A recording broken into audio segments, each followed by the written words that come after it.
ক্ষোভত জ্বলি আছে কাজিৰঙা। ইংলে পথাৰত প্ৰস্তাৱিত পঞ্চতাৰকা হোটেলৰ বিৰুদ্ধে কাজিৰঙাত অব্যাহত আছে প্ৰতিবাদ।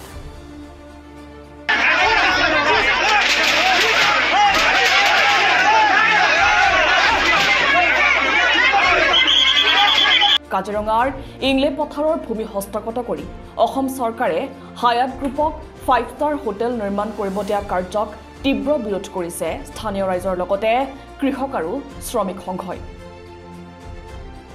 কিন্তু বুধবাৰে ৰঙাজান হাতীখলি ডিৰিং চাহবাগিচাৰ শান্তিপূৰ্ণ প্ৰতিবাদী শ্ৰমিকৰ ওপৰত বৰ্বৰ লাঠিচালনা কৰে বোকাখাত আৰক্ষীয়ে।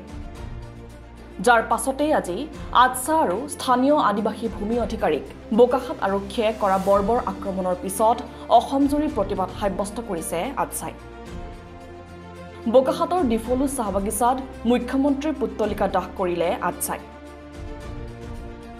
কেৱল এয়াই নহয়, থলুৱা আদিবাসীৰ ভূমিৰ অবৈধ হস্তগত অব্যাহত ৰাখিলে মুখ্যমন্ত্ৰীৰ চকী সংকটত পেলাব বুলি হুংকাৰ দিছে আটছাই। আমি চাহ শ্ৰমিক হ'ব পাৰোঁ, সহজ সৰল মানুহ, আমি দুখীয়া ভিকাৰী নহয়। কিন্তু অসম চৰকাৰে আমাৰ মানুহবিলাক ভোট দি পেলাই এই বিজেপি গভৰ্ণমেণ্ট কৰিছে।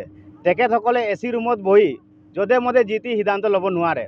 যোৱাকালি আমাৰ চাহ শ্ৰমিকৰ যি প্ৰাপ্য অধিকাৰ 200 বছৰ ধৰি মাটিডোখৰ খেতি কৰি খাই আছিলে, সেই মাটিডোখৰ অসম চৰকাৰে কোনো ধৰণৰ হেৰিং নোহোৱাকৈ, ৰাইজৰ লগত কোনো ধৰণৰ আলোচনা নকৰাকৈ নিজৰ প্ৰাপ্য নিজৰ পৈতৃক সম্পত্তি হিচাপে ব্যৱহাৰ কৰি এই মাটিডোখৰ জোৰ জবস্তি ল'ব বিচাৰিছে।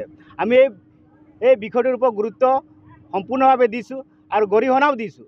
আমি যোৱাকালি অসম ছাত্ৰ সন্থা বোকাখাত শাখাৰ উদ্যোগত আমি প্ৰতিবাদী কাৰ্যসূচী লৈছিলোঁ আৰু এই প্ৰতিবাদী কাৰ্যসূচী আমি শান্তি শৃংখলা মতে আমি লৈছিলোঁ। প্ৰায় 2000 মানুহ আমি গৈ তাত প্ৰতিবাদ কৰিব যাওঁতে অসম চৰকাৰৰ ভেৰনীয়া গুণ্ডাই আমাৰ মহিলা শ্ৰমিকসকলক মহিলাকক গুৰুত্বভাৱে মাৰপিট কৰি তেখেতলোকক আঘাতপ্ৰাপ্ত কৰিছে।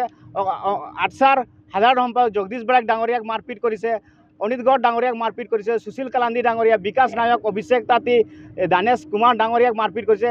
বিনা কাৰণত তেখেতসকলে কোনো ধৰণৰ অফিচাৰৰ মানে হেৰি হোৱা নাই, আদেশ নোলোৱাকৈ মাৰপিট কৰিছে। আমি এই বিষয়টোৰ ওপৰত গুৰুত্বভাৱে গৰিহণা দিছোঁ আৰু তীব্ৰ ভাষাৰে আমি আন্দোলন কৰিবলৈ বাধ্য হৈছোঁ। অসম চৰকাৰে ভোট লৈছে, ভোট দিছে আমাৰ মানুহ, কিন্তু এটা কথা স্পষ্ট যে যিবিলাক মানুহ ভোট দিছে তেখেতসকলে 2 মিনিটতে চৰকাৰ চেঞ্জ কৰি দিব পৰা ক্ষমতা এটা আছে আৰু এইটো আমি 2026 চনত কৰিবলৈ আমি বাধ্য হৈ যাম। কাৰণ আমি চৰকাৰ বনাবও পাৰোঁ, চৰকাৰ ভংগ কৰিব পাৰোঁ। চাহ শ্ৰমিকৰ এইটো শক্তি আছে। অসমত প্ৰায় 1 কোটি জনসংখ্যা আছে। 1 কোটি জনসংখ্যা যদি ভোট নিদিয়ে তেতিয়া এই বিজেপি চৰকাৰৰ কিন্তু 4টা চকীৰ 4টা খুঁটা, এই 2টা খুঁটা কিন্তু নাইকিয়া হৈ যাব। তেতিয়া চৰকাৰ কিন্তু হিমন্ত বিশ্ব শৰ্মাৰ চকী নাইকিয়া হৈ যাব। আমি এটা কথা স্পষ্ট কৰি দিছোঁ, তেখেতসকলে যদি মাটি লাগে তো এই চাহ শ্ৰমিকৰ লগত আলোচনা কৰিব লাগে। চাহ শ্ৰমিকৰ লগত আলোচনা নকৰাকৈ কোনো ধৰণৰ মাটি দিব নোৱাৰে। এবছলিউটলি এইটো ৰাইট। আমি সদায় এটা কথা কৈ আছোঁ যে আমি 200 বছৰ ধৰি আমি অসমত বসবাস কৰি আছোঁ, মাটিৰ কাৰণে এপ্লাই কৰি আছোঁ, আন্দোলন কৰি আছোঁ। প্ৰায় 50 বছৰ ধৰি আমি আন্দোলন কৰি আছোঁ।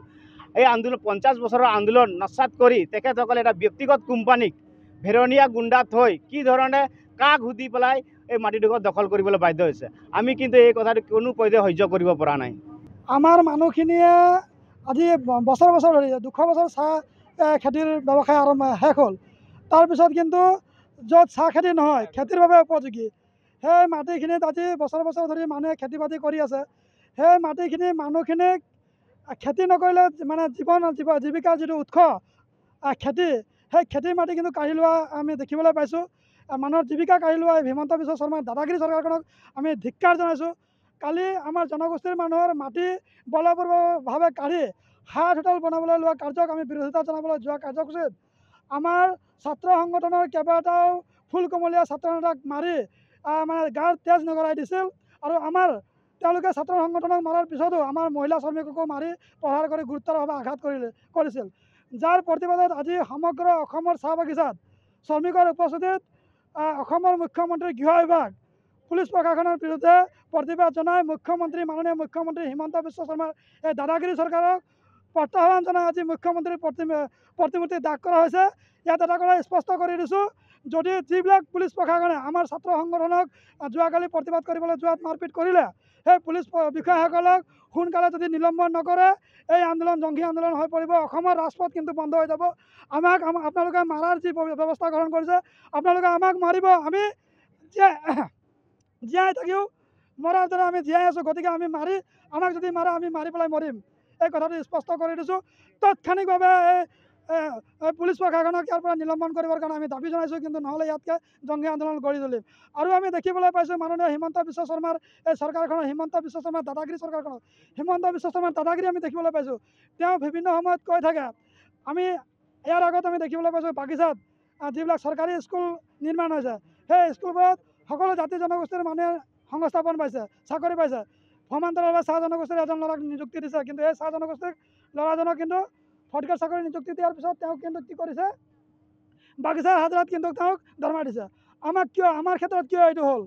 বাকী ল'ৰাকেইটাই চৰকাৰী দৰমহা পাব, আমাৰ ল'ৰাজনে কিয় বাগিচাৰ দৰমহা পাব?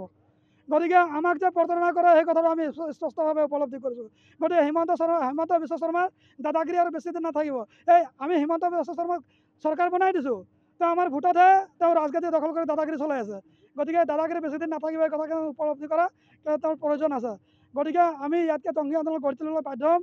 পুলিচ প্ৰশাসনে যিবিলাক পুলিচে আমাক মাৰপিট কৰিছে তেখেতসকলক চিনাক্তকৰণ কৰি অতি সোনকালে নিলম্বন কৰাৰ কাৰণে আমি দাবী জনাইছোঁ।